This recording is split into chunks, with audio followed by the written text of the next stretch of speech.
Намозои Макка ҳар як намоз 100,000 ракат. Мадинаи хеле не. Авеш масҷиди Макка. Не, хонаям.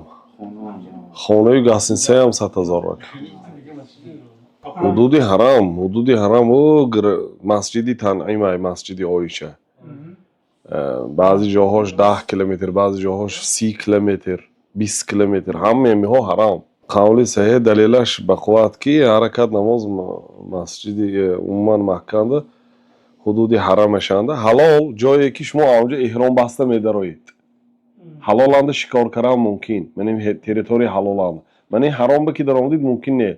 Ҳатто пайғамбар саллаллоҳу алайҳи ва саллам гуфтанд ки ҳамин территорияи ҳараманда будаги паррандаи дуруғ ба аввал киш гӯйдагар эса парида онда шинад сони шикор кунидам нодуруст. Худаш бурод майли. Ҳамин ҳудуди ҳарам ҳамҷи Аллоҳ таоло дар Қуръон масҷидул ҳаром гуфтагааст. Субҳаналлазӣ асро биабдиҳи лайлан минал масҷидил ҳароми илал масҷидил ақсо. Пок аст он парвардигоре ки бандаашро мурод пайғамбар саллаллоҳу алайҳи ва саллам аз масҷиди ҳаром ба масҷиди байтулмуқаддас бурд гуфт. Пайғамбар саллаллоҳу алайҳи ва саллам дар ин масҷидҳо набуданд, хонашон надбуданд. Хонашон Макка буд. Макка он вақт майдатар буд. Лекин умуми ҳамин ҳудуди ҳарама Аллоҳ таоло масҷидул ҳаром гуфт. Агар аз дохили масҷид мебурд, бале мегуфтид ки масҷида дар назар дорад.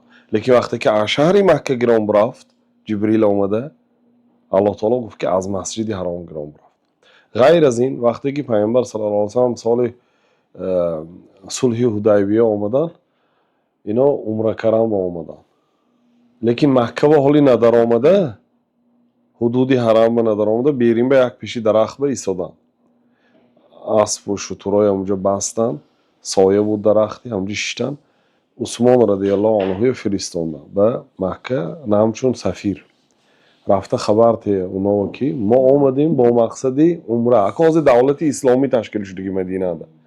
Давлати алоҳида. Макка давлати алоҳида. Макка дорул куфр, Мадина дорул ислом.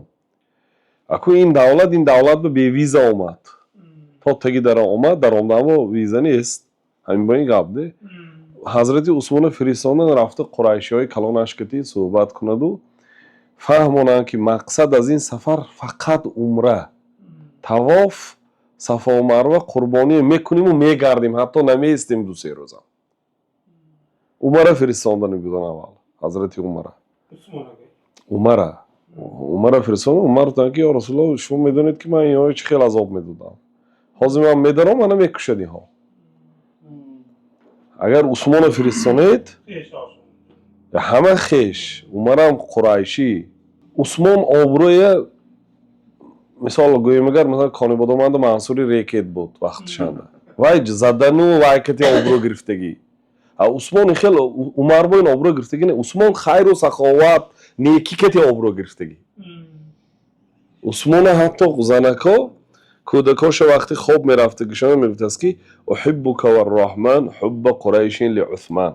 Ман туя дӯст медорам, эй бачам, Қурайшиҳо чӣ хеле ки Усмона дӯст медорам. Вес Қурайш Усмона дӯст медоштагӣ.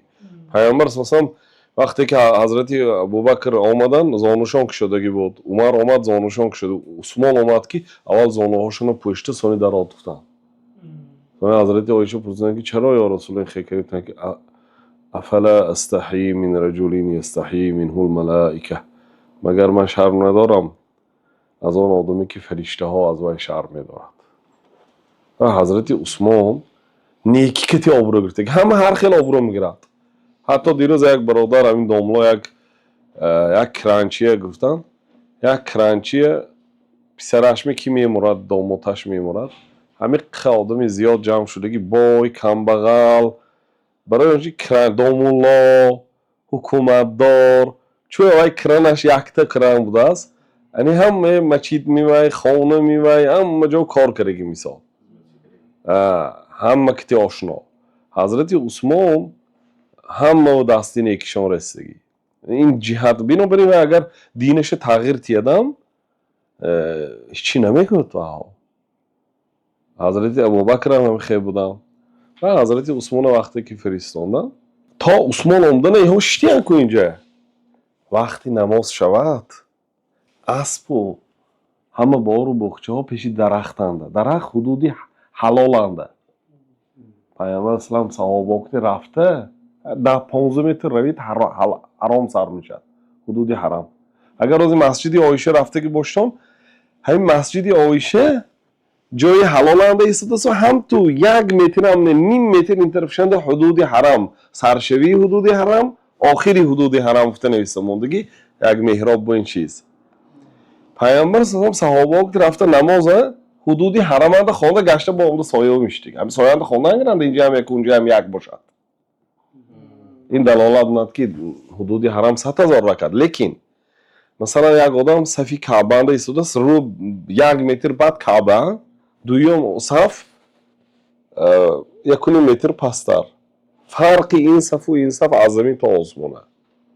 اگر شما تصور کنید که اون آدمی که گس انسان میخواند وای هم 100,000 میگیره، لیکن وای 100,000 که این 100,000 فرق میکنه. من گاه میگم که 100,000 خرو، 100,000 اسب، 100,000 مرسدس، 100,000 این گفته، یعنی رقم 100,000 لیکن فرق میکند اجر و ثوابش. این چیز مدینه و آمدگی نه. حتی اگر این مدینه روی حولی مسجد نماز خوندم، یا رکعت نماز روی حولی گلیمای مسجد نبوی خوندید، یا رکعت. مقصد کدام رکعت؟ سنت های اگر خوندید. لیکن اگر شما اقتدا کنید فرض به 1000 رکعت، چون که پیامبر اسلام گفتن که اگر همین مسجدی من تا صنعای رسد، یا من تا صنعای رفته رسد، آدم ها اقتدا کرده تا صنعای رسدم، مسجدی من ثوابش میگیرد. یعنی که جماعت کلان شده رود اگر 1000 رکعت و بیگذار پیشوی گسینسه ها، بازارها، کوچه ها باشده، لیکن هم تو آمده سنت روی حولینده خوانید 1 رکعت ثواب باشد. الله اعلم. مسجد حرام فرقش کلام مکه.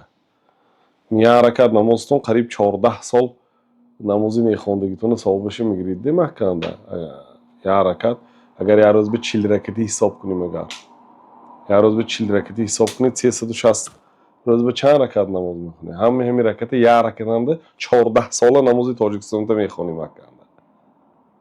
برای همین اینجا هم گنده نه 1000 رکعت. 1000 رکعت هم 100 رکعت خونی، 1 رکعتی اونجا برابر میشه. 1 سال به 14,000 رکعت میخونید. اگر مکه 1 رکعت خونید 100,000 رکعت. 2 رکعت نماز میخونید که کمشانه 2 رکعت میخونید. 200,000 رکعت هم 2 رکعت نمازتون 200,000 رکعت تقسیمی 14,000.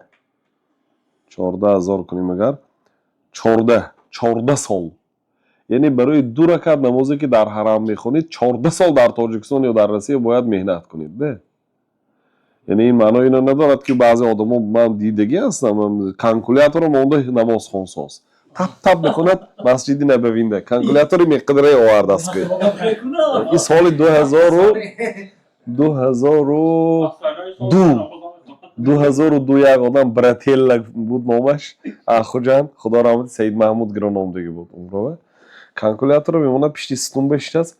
2 رکعت خونده سلام میتونید و دنگ حساب موند پیلوس موند دقیقه نماز قلا. این خیلی نه که مثلا قضایی تام باشد همین که حساب کنید، نه لیکن همین 2 رکعت نماز با الله تعالی ثوابی 200,000 رکعت میتید. جنازه به خیل یک تا جنازه میخونید 100,000 تا جنازه خوندگی حساب. یک تا جنازه تون خودش یک کوی احد بوین تلا صدقه. اما بعضی آدما هم تو سلامتیت خیسته سنت میخوند و خطا سنت میخونید جنازه ادا میشه. آخه ما سنت آدم میخونه و سنت خونده میشه دیگه وقت میام، لیکن جنازه دیگه وقت خونده میشه. جنازه یک تا جنازه نده 15-20 جنازه قطار میکنه، یک تا نماز میخوند 15 تا جنازه خوندگی به حساب شما باید 100,000 با ضرب میزنید.